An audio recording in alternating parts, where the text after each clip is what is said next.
Good morning, everybody. It's your girl, Miracle Sims, and you are listening to God, Sex, and Love, your daily dose of inspirational juice. It is July the 28th, 2022, and today the topic is Proverbs 31 Woman. Happy Thursday, everybody. Happy Thursday. I hope that you all had a great day yesterday. Mine was just fine. Uh, man, not too much that I did yesterday. I mean, outside of assisting in a few areas, networking, hustling from home, doing all the stuff I do. Yeah, nothing too much to report. I was trying to rest a little bit. I remember earlier in the day. By the way, man, little man gets up around like 7, 8, 9-ish every day. It's like, dude, like now I don't know if it's us that wakes him up or what, but yeah, he gets up kind of early, so we'd be like, go back to bed, son. But yeah, nothing to report about my personal life. So let's get into the juice, y'all. Let's get into the juice because I think it's going to be a little interesting this morning. I mean, who has not heard of the Proverbs 31 woman? I mean, she's infamous, right? Like intimidating, and all the words, right? Now, my prayer and meditation this morning with the Soul Space app wasn't necessarily about her. I can't even remember what exactly. I mean, well, I guess it was a few things. A few things made me think about this woman, this Proverbs 31 woman.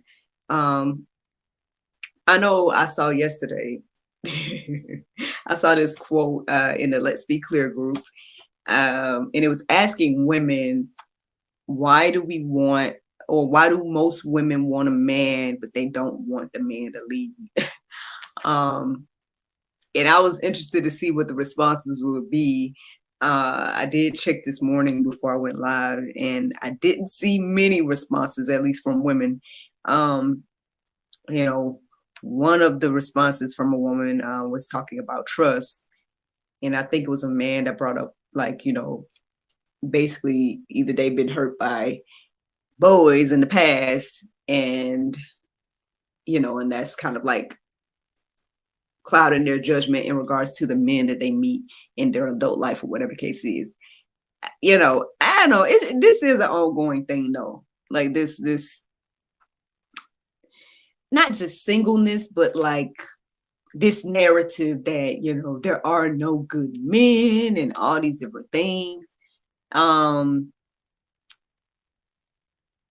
I mean, even though this conversation today or this topic today isn't necessarily about the man, still, I mean, I guess there's just something to think about when it comes to this conversation about the Proverbs 31 woman, because again, like, although, like, when you read that particular section, which is Proverbs 31, 10 through 31, you hear about all these things and what she does. And I guess I'll give you guys like a little synopsis of what she has going on, just in case you don't go deeper and read it for yourself.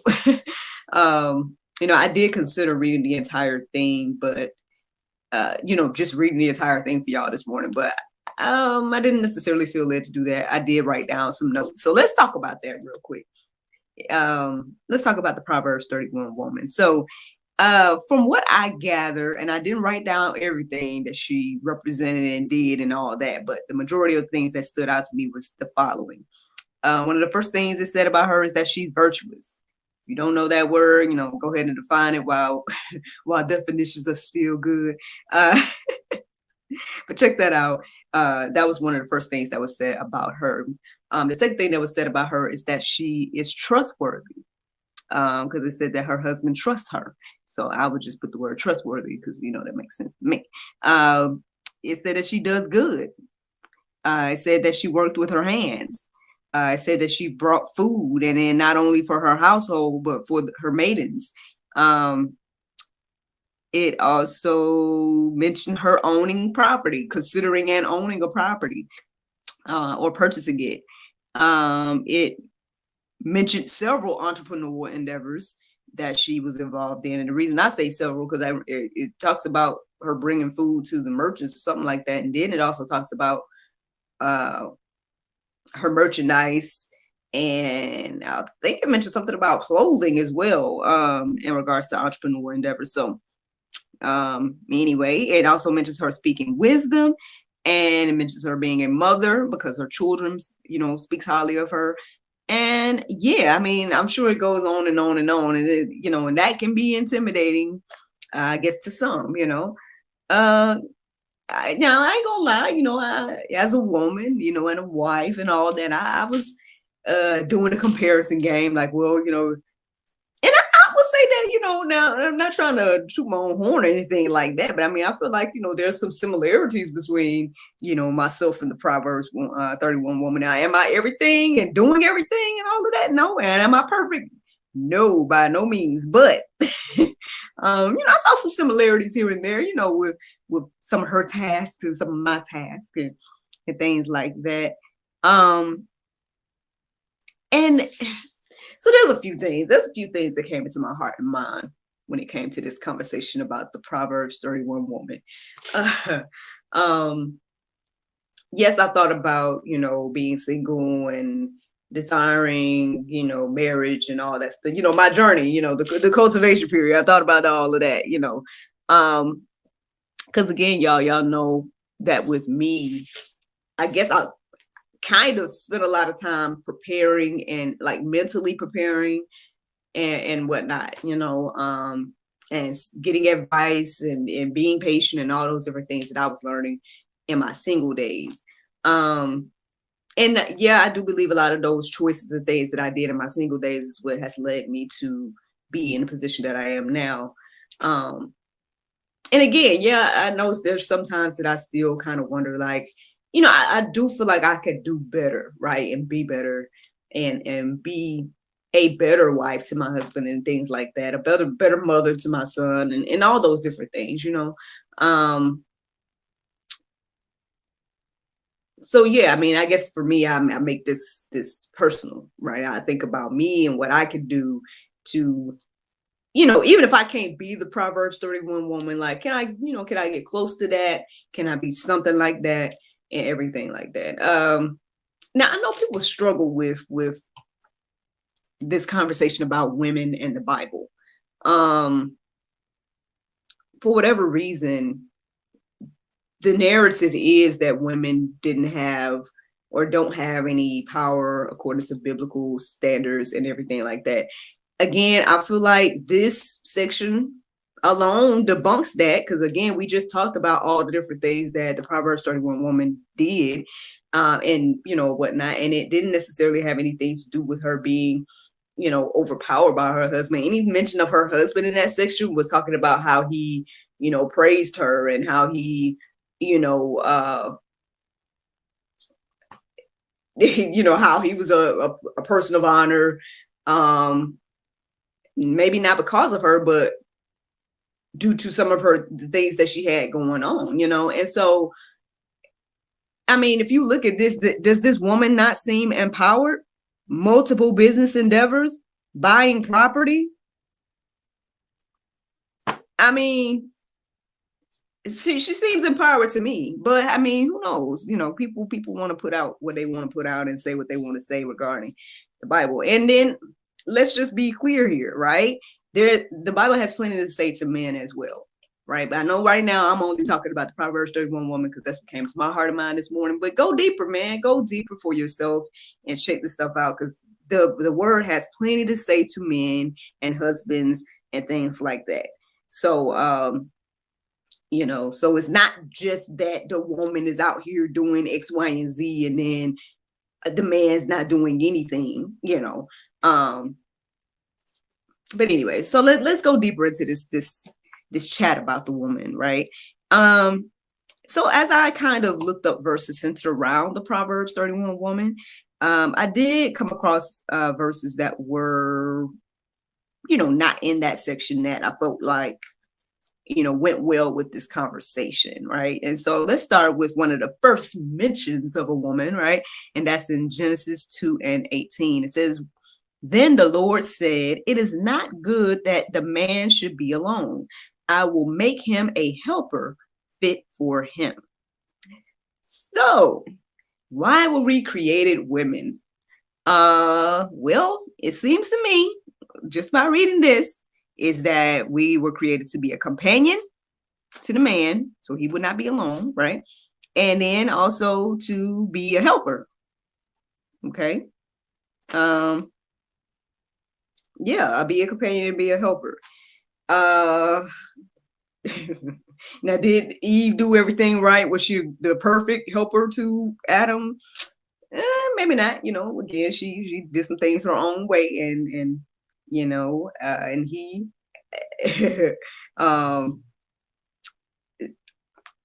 well,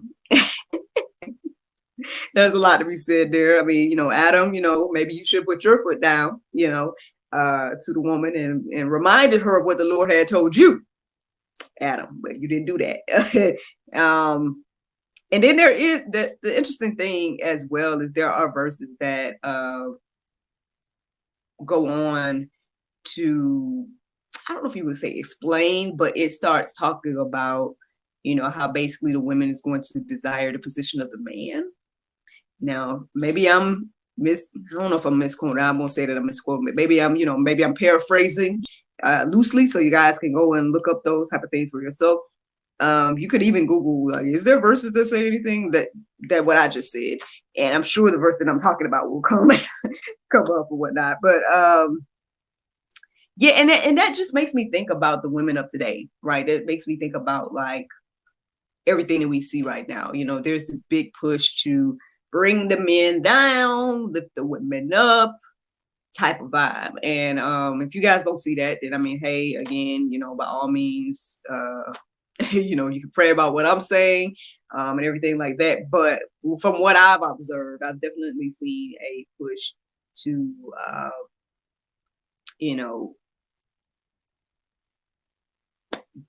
I guess as they say, go against the grain, right? Go against, God's order and whatnot. Now, again, I mean, we can go back to this account and be like, well, Eve, if you didn't do what you did, then maybe, things wouldn't be the way they are in regards to the relationship between men and women. However, we can't go back about all that. All we can do is move forward and, and try to live accordingly to what the Lord has done and then created, us to be. So at least, the very least we can do as women is to be a companion and a help to the man. Now, here we go. Now, I will say, when referring to the Proverbs 31 woman, I think it's good to point out that this lady is a wife. That section is called the good wife, the good wife.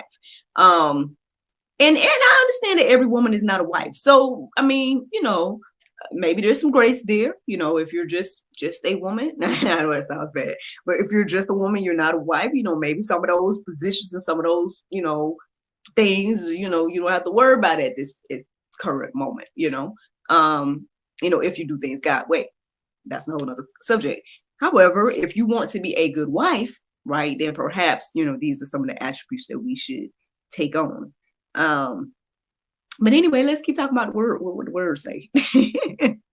So speaking of that, Proverbs 12:4, it says, an excellent wife is the crown of her husband, but she who brings shame is like rottenness in his bones. Ooh, rottenness in his bones, man. Yeah, I think I prefer to be a crown. I would like to be the crown to my husband. I definitely would not like to bring him shame or be rottenness in his bones. Something to think about. If you want to be a wife, right? If you desire to be a wife, maybe that's something to think about there. Let us be crowns and not bring shame. Proverbs 12:19, it says, it is better to live in a desert land than with a quarrelsome and fretful woman. Ooh. Now, I mean, hey, maybe we can go and define the words quarrelsome and fretful, just in case you don't know what those mean. And hopefully that don't make us think of ourselves when we look up those words, because apparently, according to this, it's better to live in a desert land to be with women like that. Now, I will say, again, there are certain narratives about women that is pushed out right now, that's glorified right now, that's celebrated and whatnot right now. And those type of women that are getting those positions and different things like that, they do seem to be a little bit quarrelsome. But again, just because this is the quote unquote norm these days doesn't mean that that's how you should be or present yourself. So again, if you want to be a good wife, right, or even excellent, then I guess that's something to keep in mind as well.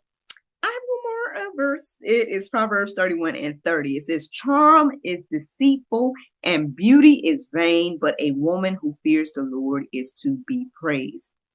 I hope that you all go deeper and check out the entire Proverbs 31, that section about the good wife and everything like that. And there's another verse in the go deeper section as well, to just kind of peruse and let marinate on your heart, souls, and minds.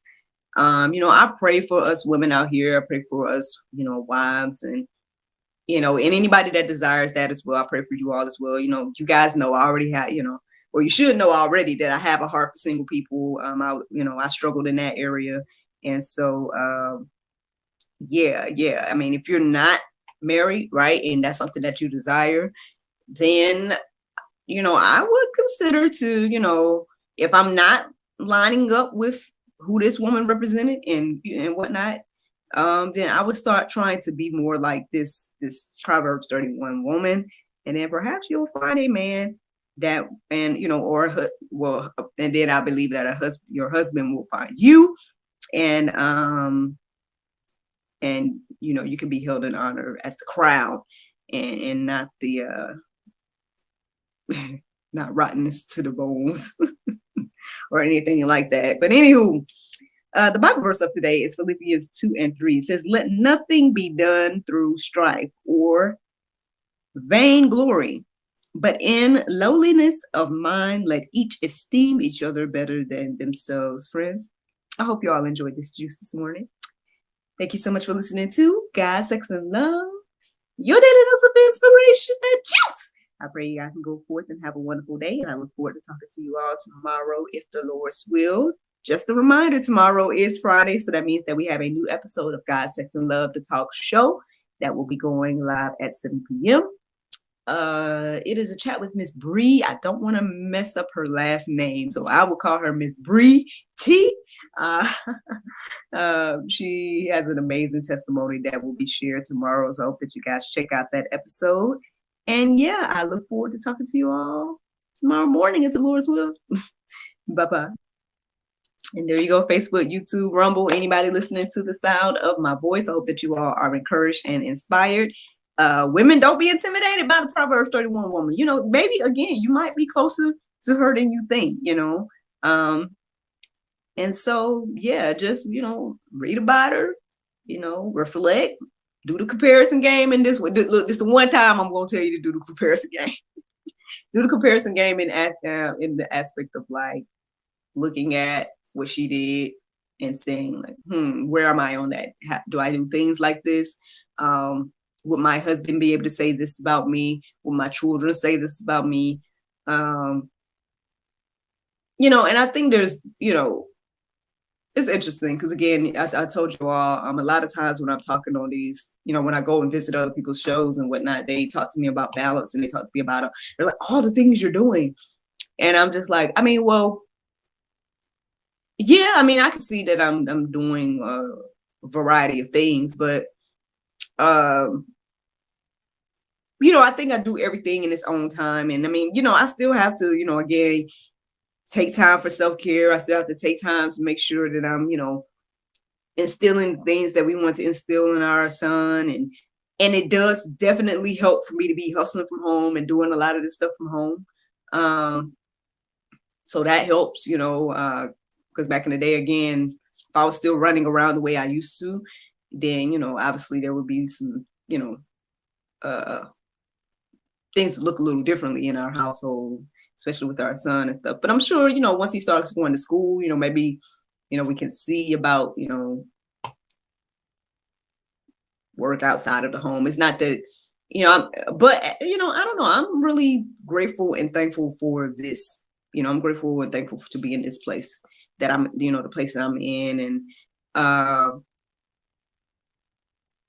yeah, I mean, honestly, I just want to keep this going, to be honest, because I prefer this, and I prefer to, keep creating and, keep doing what I feel like the Lord is leading me to do. And so, yeah, so I appreciate you all. Thank you so much for listening, watching, subscribing, sharing, all those wonderful things. I hope that you guys enjoy the content that is created here on the God, Sex, and Love channel. And yeah, but just be on the lookout, man, because your girl, I got a lot of ideas and things like that. And so I'm looking forward to continuing this process of creating and assisting people and in all the things that God has me doing right now. But I'm gonna let y'all go so I can try to get a few hours before little man gets up.